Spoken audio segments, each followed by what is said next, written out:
네, 유평 시간입니다. 유명한 사람의 글이나 평론을 소개하는 시간인데요. 오늘 유명한 사람은 동아일보의 한상춘 정치부 차장인데요. 이분 아주 예리한 글 잘 쓰죠. 아시는 분은 동아일보 구독하시는 분들은 유명한 정치부 차장인데 모르시는 분은 또 모르시겠는데요. 오늘 제목은 사상 초유의 사전투표 대혼란 어물쩍 넘어갈 일 아니다. 이런 제목인데요. 요즘에 드디어 조중동이 이 부정선거에 대해서 상당한 관심을 가지고 있어서 다행입니다. 그런 의미에서 소개해드립니다. 일단 그대로 읽어드립니다. 정확히 한 달 전인 2월 9일 국회 행정안전위원회 여야 의원들은 중앙선거관리위원회 김세환 사무총장을 상대로 신종 코로나 바이러스 감염증 코로나19 대확산 상황에서 치러지는 3구 대선 투표에 대한 우려를 쏟아냈다. 지금 오미크론 상황은 2년 전 총선 당시와 확연하게 다르다. 더불어민주당 이형석 의원, 확진자 수가 너무 많아지고 있다. 국민의힘 이영 의원 등의 우려였다. 당시 여야는 대선 레이스에서 치열하게 맞고 있었지만 행안위에서만큼은 투표 관리에 만전을 기해달라고 한 목소리를 낸 것. 이에 대해 선관위는 자체적으로 추산한 수치를 꺼내들며 문제없다는 태도를 이어갔다. 당시 김 사무총장은 수치적으로 정밀하게 계산을 해보았다며 확진자 100만 명이라고 하는 최대치가 14,400개 투표소에 분산된다고 했다. 당시 김 사무총장은 왜 14,400개 투표소를 언급했을까? 3구 대선의 사전투표소는 총 3,552곳, 그리고 본투표 당일 투표소는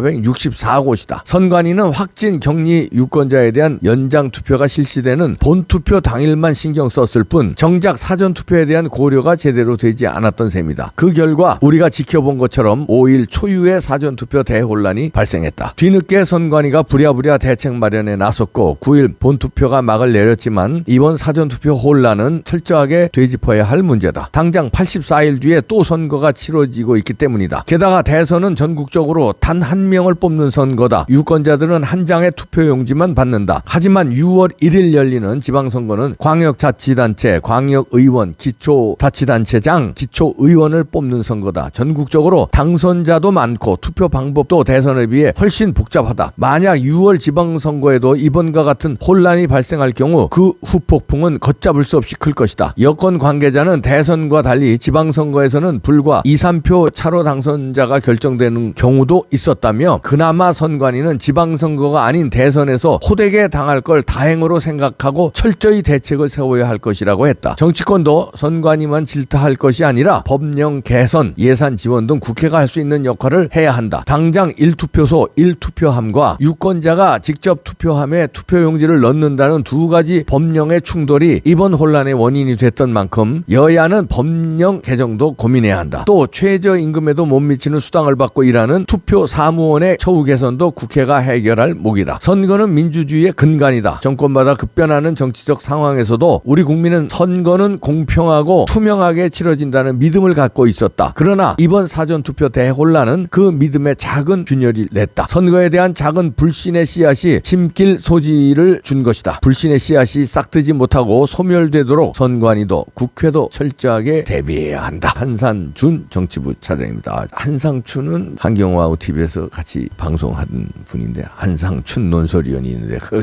착각을 했습니다. 나이가 먹으니까요 가끔 가다가 이름을 막 이 사람 저 사람 헷갈릴 경우가 있잖아요. 마찬가지. 한상준 정치부 차장인데요. 동아일보가 조중동이 이렇게 부정선거에 관심을 갖는데 이것도 부실 선거로 보는 것 같아요. 부정이 아니라 관리 소홀, 계획이 미스였다. 이 정도로만 보고 있는 것에 안타깝습니다. 그래서 제가 이 칼럼을 오늘 꺼내 들었는데요. 조금 더 조중동이 부정선거에 깊이 연구를 해야 돼요. 이거를 관리 소홀일까요? 일부러 그랬다고 생각 안 하십니까? 아니 왜 확진자를 계산하는데 본투표에만 확진자를 계산해서 14,000 투표소라고 계산했을까요? 확진자가 사전투표에는 안 몰린다고 생각했을까요? 일부러 사전투표는 자기네들의 텃밭입니다. 조작은 사전투표에서 하기 때문에 사전투표를 관리 부실 혼란 상황 이렇게 하는 사이에 거기서 뒤집어 엎으려고 일부 나중에 핑계는 부실. 그래서 선관위 직원 몇 명만 또 뭐 자르거나 아니면 용파가지로 먹게 하고 그냥 결과는 이재명 당선으로 끝내버리려고 그랬는데 제 생각에 한 5%, 한 적으면 한 4% 내지 5%는 조작을 했을 가능성이 있습니다. 그렇게 전 보고 있는 게 왜냐하면요. 선거 당일 전에 깜깜이 여론조사에서 여론이 공표는 못하지만 계속 나왔었거든요. 그때 5 내지 7%로 심지어는 8% 이상 국민의힘이 윤석열 윤석열 후보가 이기는 걸로 나왔어요.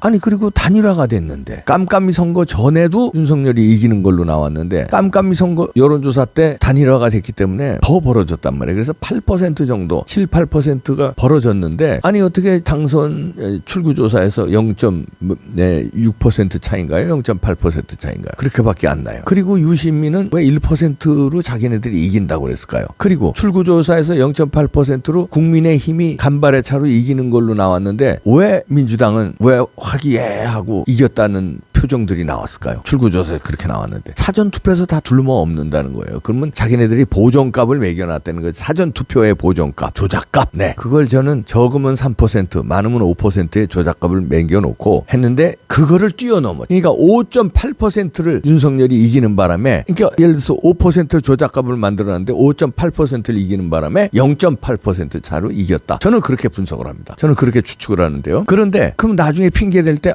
이게 이제 뭐 혼란 상황이 있고 부실 관리다 이렇게 핑계대고 그러나 당락에는 관계가 없는데 지금도 당락에 관계 있는 건 아니잖아요. 부실로 몇 장 나왔다 이렇게 핑계대고 넘어가려고 일부러 사전투표소 3,552곳이 있는데 그거를 확진자 대비를 안 해놓은 거 아닌가. 일부러 확진자 관리가 잘못했습니다. 확진자 관리에 미스가 있었습니다. 확진자 관리에 오판이 좀 있었습니다. 그러나 부정은 아닙니다. 부실입니다. 이렇게 몰아가려고 한 거 아닌가 하는 제 추측인데요. 그런데 이 동아일보의 한상준 정치부 차장은 거기까지는 못 내다보고 부실로만 보고요. 부실 선거. 그러니까 선관위 책임이다. 부실 선거다. 그러니까 선관위가 앞으로 이런 게 없으려면 철저히 대비해야 된다. 이거거든요. 근데 저는 이거보다 한 수 더 보면 부정선거다. 그런데 부정선거를 부실로 흘리기 위해서 아리바이를 심기 위해서 핑계거리를 만들기 위해서 확진자 사전투표에서 흔들어 놨다. 그리고 조작을 했다. 그 부정선거 증거는 뭐냐 그러면은 자 5만 장의 사전투표 보관 장소가 CCTV가 가려져 있었고 제주도에는 CCTV가 아예 없었어요. 그런데 그 투표함은 정식 투표함도 있었지만 소쿠리에 그냥 손 쑥쑥 들어가는 소쿠리에 있는 관외 사전투표가 수만 장이 거기 있었어요. 근데 CCTV를 가렸어요. 가린다는 건 뭡니까? 부정을 하겠다는 거 아닙니까? 있는데 왜 그걸 가려요? 그걸 그리고 투표함 보관소에 있질 않고 사무국장 방에 있었다면 사무국장이 마음대로 그걸 바꿔치기 할 수 있는 거 아닙니까? 그래서 저는 이건 부정 투표다. 그거 말고도 부정의 사례가 많이 있는데 그거를 흔들어 놓기 위해서 확진자 핑계를 대고 확진자의 혼란이 있었다, 혼선이 있었다 이렇게 몰아가기 위해서 한 거 아닌가. 보정값은 저는 5% 해놨다고 강하게 믿음을 갖고 있어요. 5.8% 이긴 건데 윤석열이 5%를 사기를 쳤기 때문에 0.8% 이긴 걸로 최종 당락됐다. 야 진짜 보수 유권자들이 그 막판에 집요하게 투표 독려하고 집요하게 투표했거든요. 그거 안 했으면 졌어요. 그러니까 사전투표에 저쪽이 0.8%가 0.6% 이긴 걸로 나오는데 민주당에서는 환호자격하잖아요. 이긴 것처럼 표정이. 그거는 사전투표의 보정값에서 다 뒤집어 놓는다 이렇게 생각을 한 거죠. 그리고선 지니까 아주 심통한 그래서 동아일보, 조선일보 등인 메이저 언론이 이런 부실 선거에 주목을 하고 철저하게 이건 다시는 이런 일이 없어야 된다고 선관위를 질타하고 이러는 것까지는 좋은데 한 발 더 나가달라. 한 발 더 공부를 해라. 근데 공부하는 좋은 기회는 됐을 거예요. 야 선관위가 이런 미스들을 하네.